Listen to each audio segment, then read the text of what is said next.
हम बीसीसी की packing percentage पढ़ेंगे और जो हमने पीछे टेट्राहेड्रल वॉइड और ऑक्टाहेड्रल वॉइड पढ़े थे उसके बारे में और कुछ डिटेल में आपको मैं चीजें समझाऊंगा और कुछ न्यूमेरिकल कराऊंगा उसके बारे में। हाँ जी स्टूडेंट्स, तो पहला टॉपिक है हमारे पास बीसीसी की पैकिंग परसेंटेज। इसमें क्या होता है कि इस लैटिस में दो एटम कॉर्नर्स पे प्रेजेंट होते हैं, दूसरा बॉडी के सेंटर में प्रेजेंट होता है एक एटम। तो सबसे पहले आप डायग्राम देख लीजिए कि डायग्राम कैसे है। एक क्यूब एज्यूम कर लीजिए लैटिस का, उस पे पार्टिकल कॉर्नर्स पे भी लगे हुए हैं और बॉडी के सेंटर में भी। दरअसल ये ऐसे लगे होते हैं पार्टिकल्स, ये बॉडी के सेंटर का पार्टिकल है, ये इधर वाली कॉर्नर का एटम है, ये उस वाली कॉर्नर का एटम है, तो ये ऐसे लगे होते हैं एक साथ। अब हम सबसे पहले क्या करेंगे कि लेट कर लेंगे A B side is equal to B C is equal to C D, किसके इक्वल है, ए के। क्या है हमारे पास, ये एज लेंथ, एज लेंथ ले ली हमने, A B B C equal to C D, A ले ली। अब सबसे पहले हम ये निकालेंगे डायग्राम। ये कैसे आ जाएगा हमारे पास, ए बी हमको पता है ए है, बी सी भी ए है, तो हम ए सी निकालेंगे सबसे पहले। ए सी क्या है, in triangle ABC, ABC triangle में ए सी हाइपोटेन्यूज है, तो ए सी का square is equal to base BC, BC का square equal to perpendicular AB का स्क्वायर। तो हमारे पास ए सी क्या आ जाएगा, अंडर रूट बीसी का स्क्वायर प्लस एबी का स्क्वायर। बीसी और एबी हमारे पास क्या है, ए, तो ए का स्क्वायर प्लस ए का स्क्वायर अंडर रूट 2a का स्क्वायर, क्या आ गया हमारे पास, अंडर रूट 2a। तो ये हमारे पास साइड आ गई अंडर रूट 2a। हाँ जी स्टूडेंट्स, तो अब हमें एडी निकालनी है। एडी निकालने के लिए हम क्या, एसीडी ट्रायंगल ले लेंगे। इन ट्रायंगल एसीडी, एसीडी में एडी क्या है, हाइपोटेन्यूज, तो पाइथागोरस थ्योरम से क्या आएगा, एडी का square is equal to AC का स्क्वायर प्लस सीडी का स्क्वायर।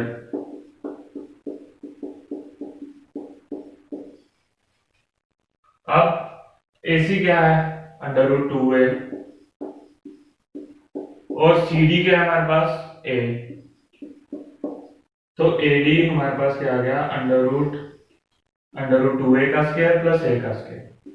अब अंडर रूट में क्या है, ये 2a स्क्वायर हो गया, ये ए स्क्वायर लिया, तो हमारे पास एडी आ गया अंडर रूट 3a का स्क्वायर, जो किसके इक्वल है, अंडर रूट 3a के। तो ये हमारे पास आ गई अंडर रूट 3a। हाँ जी स्टूडेंट्स, तो अंडर रूट 3a किसके इक्वल आ गया, एडी के, और एडी दूसरा किसके इक्वल है, एक रेडियस इस पार्टिकल का, दूसरा ये रेडियस, 2r इसका बी पार्टिकल का, और एक रेडियस बी पार्टिकल का। तो क्या आ गया हमारे पास, 4r is equal to AD. अब एडी इसके भी इक्वल है और एडी इसके भी इक्वल है, तो हम दोनों इक्वल लिख देंगे, 4r is equal to under root 3a। अब डायमीटर किसके इक्वल होता है, 2r के इक्वल होता है, तो हम 2r को इसमें पुट कर देंगे d, 2 into 2r is equal to under root 3a। 2r को d पुट करना है, तो हम 2d is equal to under root 3a, और d क्या आ गया हमारे पास, अंडर रूट 3a बाय 2, ये आ गया हमारे पास d। हाँ जी स्टूडेंट्स, तो हम अब पैकिंग परसेंटेज निकाल लेंगे। सबसे पहले हम volume of cube, volume of cube क्या है हमारे पास, साइड क्या है क्यूब की, ए, एज लेंथ, तो ए का cube. Volume of one particle, particle क्या है हमारे पास, स्फीयर है, तो वॉल्यूम ऑफ वन पार्टिकल कितना है, 4/3πr क्यूब। अब number of particle per unit cell कितने होते हैं बीसीसी के, number of particle of BCC lattice कितने होते हैं हमारे पास, 2। हाँ जी स्टूडेंट्स, तो टू कैसे है हमारे पास? एक तो एटम उसके कॉर्नर पे प्रेजेंट है 8 इंटू उसका पार्ट कितना होता है कॉर्नर के एटम का 1/8 प्लस एक बॉडी के सेंटर में प्रेजेंट है, तो 1 इसका प्लस 1 इसका 2। अब देखिए कि स्पेस ऑक्युपाइड कितना हुआ, कि कितना एरिया उसने कवर किया पार्टिकल्स ने। जितने नंबर ऑफ पार्टिकल है इंटू जितना उसका वॉल्यूम है, 4/3 पाई r क्यूब कितना आ गया 8/3 पाई r क्यूब। हाँ जी स्टूडेंट्स, तो हम पैकिंग परसेंटेज कैसे निकालते हैं? जितना स्पेस उसने ऑक्युपाइड किया अपॉन गिवन स्पेस कितना था इंटू में 100। अब स्पेस ऑक्युपाई कितना किया 8/3 पाई r क्यूब, गिवन स्पेस कितना था a का क्यूब इंटू 100। अब a क्यूब में से a हम कैसे निकालेंगे? इसकी हेल्प से हम a निकाल लेंगे। तो a आ गया हमारे पास 4r√3, इसके नीचे चला गया, ये हमारे पास a आ गया। अब हम इसकी वैल्यू पुट करते हैं इसमें, 4/√3 का क्यूब r का क्यूब इंटू 100, ये कट जाएगा और इसकी परसेंटेज आ जाएगी 68%। हाँ जी स्टूडेंट्स, तो हमने टेट्राहेड्रल वॉइड और ऑक्टाहेड्रल वॉइड पढ़े थे, तो हम अब देखेंगे कि यूनिट सेल में टेट्राहेड्रल वॉइड कैसे निकालते हैं और ऑक्टाहेड्रल वॉइड कैसे निकालते हैं। अब एक यूनिट सेल में कितने टेट्राहेड्रल वॉइड होते हैं? Number of tetrahedral void is equal to 2 into number of particle in unit cell. जितने यूनिट सेल में पार्टिकल होते हैं ना, उसको 2 से मल्टीप्लाई कर देंगे तो उतने हमारे पास टेट्राहेड्रल वॉइड आ जाएंगे। और ऑक्टाहेड्रल वॉइड कितने होते हैं यूनिट सेल में? जितने नंबर ऑफ पार्टिकल होते हैं यूनिट सेल में उतने ही ऑक्टाहेड्रल वॉइड होते हैं। हाँ जी स्टूडेंट्स, तो मैं आपको कुछ ऐसी बातें बताऊंगा जो आपको कॉम्पिटिटिव एग्जाम्स में हेल्प करेगी। तो सबसे पहले आप देखिए कि जो ऑक्टाहेड्रल वॉइड्स हैं वो कैसे बनते हैं। Octahedral voids are formed when triangular void of upper layer, जो अपर लेयर की ट्रायंगुलर वॉइड होती है ना, जैसे मैंने आपको बताया था कि ये जैसे पार्टिकल अटैच है एक दूसरे के साथ, ये जो ट्रायंगुलर की तरह स्पेस खाली बचा है ना, ये ट्रायंगुलर वॉइड है। अब जो अपर लेयर का ट्रायंगुलर वॉइड होता है उसको क्या करता है, is cut by opposite triangular void of lower layer. जो नीचे वाली लेयर होती है, जैसे ये नीचे वाली लेयर है, उसको क्या करता है, वो कट कर देती है ऊपर वाली लेयर के ट्रायंगुलर वॉइड को, ऐसे कट कर दिया। तो ये जो स्पेस खाली बचा इसके बीच में, वो बन जाता है हमारे पास ऑक्टाहेड्रल वॉइड।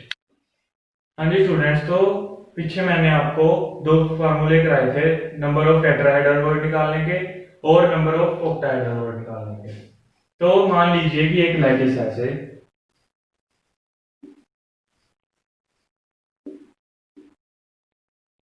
उसमें क्या है कि एक जो एटम है बॉडी के सेंटर में प्रेजेंट है, दूसरा एज सेंटर में प्रेजेंट है पार्टिकल्स।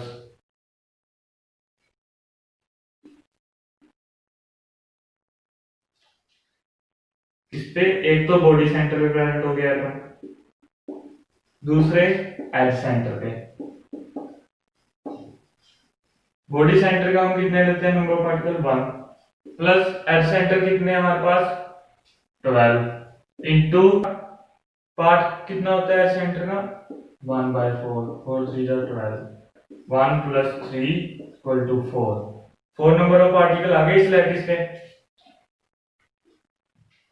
तो नंबर ऑफ ऑक्टाहेड्रल वॉइड कितने होते हैं, नंबर ऑफ ऑक्टाहेड्रल वॉइड कितने हैं इस लैटिस के, जितने नंबर ऑफ पार्टिकल है 4। तो ये है ऑक्टाहेड्रल वॉइड निकालने का फॉर्मूला। हाँ जी स्टूडेंट्स, तो अगला है हमारे पास कि टेट्राहेड्रल वॉइड कैसे बनते हैं। Tetrahedral void is formed in each unit cell by joining 4 adjacent corners. जब हम 4 एडजेसेंट कॉर्नर के एटम्स को जॉइन करते हैं तो हमारे पास टेट्राहेड्रल वॉइड बनता है। जैसे ये हमने एटम जोड़ दिए, 4 एडजेसेंट कॉर्नर, ये जो बीच में वॉइड बना है ये टेट्राहेड्रल वॉइड बन गया। आगे देखिए, since there are 4 unit cells in FCC, अब फेस सेंटर क्यूबिक में आपको पता है कि 4 पार्टिकल होते हैं पर यूनिट सेल, तो कितने हो गए उसमें टेट्राहेड्रल वॉइड, हमने फॉर्मूला किया था पीछे 2 into number of particle in unit cell, तो टेट्राहेड्रल वॉइड हो गए हमारे पास 4 into 2 8, hence there are 8 tetrahedral voids. तो उसमें एफसीसी में क्या होता है कि 8 टेट्राहेड्रल वॉइड्स होते हैं। अब आगे न्यूमेरिकल करने से पहले आप एक बात ध्यान से समझ लीजिए कि जो अनायंस हैं वो मेनली लैटिस स्ट्रक्चर बनाते हैं और जो कैटायंस हैं वो मेनली प्रेजेंट होते हैं वॉइड्स में।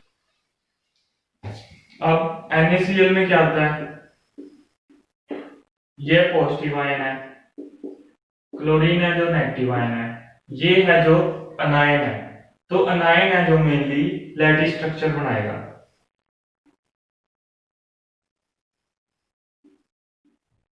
जो अनायन है वो यहाँ पे लगा हुआ कॉर्नर्स पे, ये स्ट्रक्चर बनाएगा लैटिस का।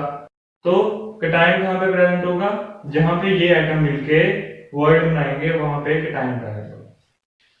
हाँ जी स्टूडेंट्स, तो फर्स्ट न्यूमेरिकल है हमारे पास, atom B form HCP lattice, कि जो एटम बी है वो HCP लैटिस बना रहा है and atom A occupy 2/3 of tetrahedral word, और जो एटम ए है वो टेट्राहेड्रल वर्ड का 2/3 कवर कर रहा है। Then what is the formula of compound, हमें कंपाउंड का फॉर्मूला निकालना है। सबसे पहले क्या दे रखा है हमें, एटम बी जो HCP लैटिस बना रहा है, तो let number of B particle, कितने हैं number of B particle, x ले लेंगे। तो हमने पढ़ा है कि ऑक्टाहेड्रल वॉइड कितने होते हैं यूनिट सेल में, जितने नंबर ऑफ पार्टिकल होते हैं, तो कितना है हमारे पास ऑक्टाहेड्रल वॉइड x, और टेट्राहेड्रल वॉइड कितने होते हैं 2 multiplied by number of particle, तो 2x आ गया।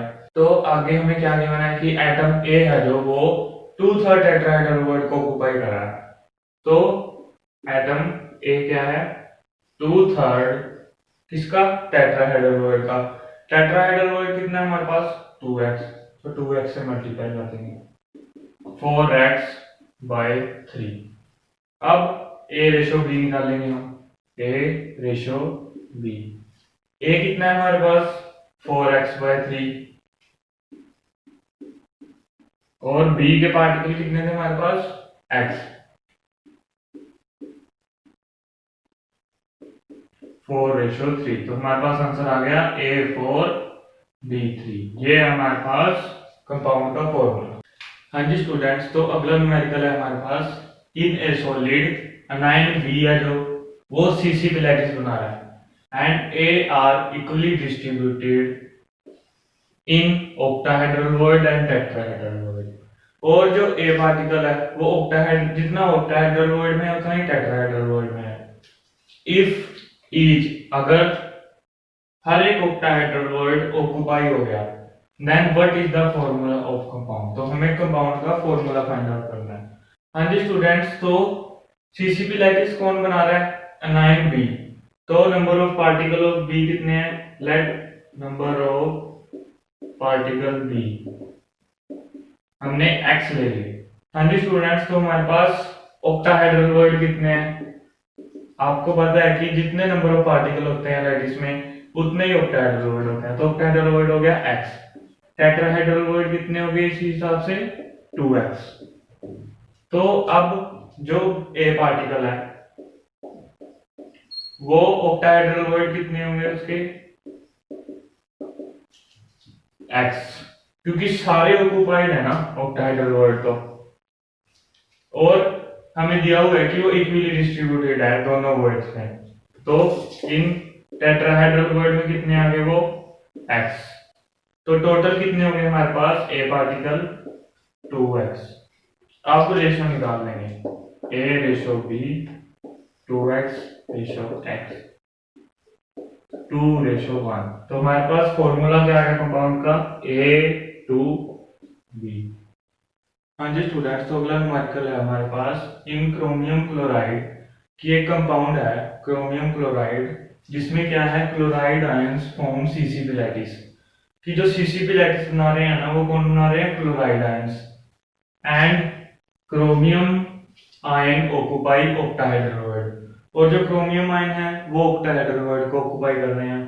तो हमें कैलकुलेट करना है, फर्स्ट फ्रैक्शन निकालो क्रोमियम आयन की जो ऑक्युपाई कर रहे हैं ऑक्टाहेड्रल, और दूसरा फ्रैक्शन निकालनी है टोटल वर्ड्स जितने भी ऑक्युपाई हुआ। तो टोटल नंबर ऑफ पार्टिकल कितने हैं हमारे पास क्लोराइड के,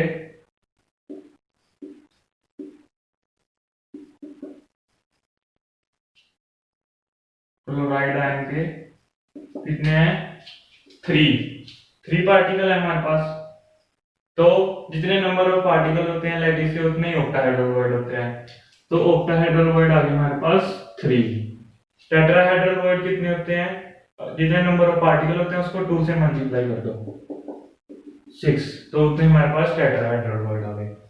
अब फर्स्ट पार्ट निकालेंगे हम, फ्रैक्शन निकालो क्रोमियम आयन की ऑक्युपाई कर रहे हैं जो ऑक्टाहेड्रल वर्ड। हमारे पास क्रोमियम आयन कितने हैं, 1, और टोटल ऑक्टाहेड्रल वर्ड कितने हैं, 3। तो हम 1 को 3 से डिवाइड कर देंगे। ये हमारे पास फ्रैक्शन आ गई जितने chromium 3 positive octahedral word occupy कर रहा है। अब सेकंड पार्ट क्या है हमारे पास, कि फ्रैक्शन निकालो टोटल वर्ड्स की जो ऑक्युपाई कर रहे हैं। अब total words octahedral word plus tetrahedral word, 3 + 6 9। अब फ्रैक्शन कितनी आ गई, fraction of total words occupied कितनी आ गई हमारे पास, 1/9। ये आ गई हमारे पास टोटल वर्ड ऑक्युपाइड की फ्रैक्शन।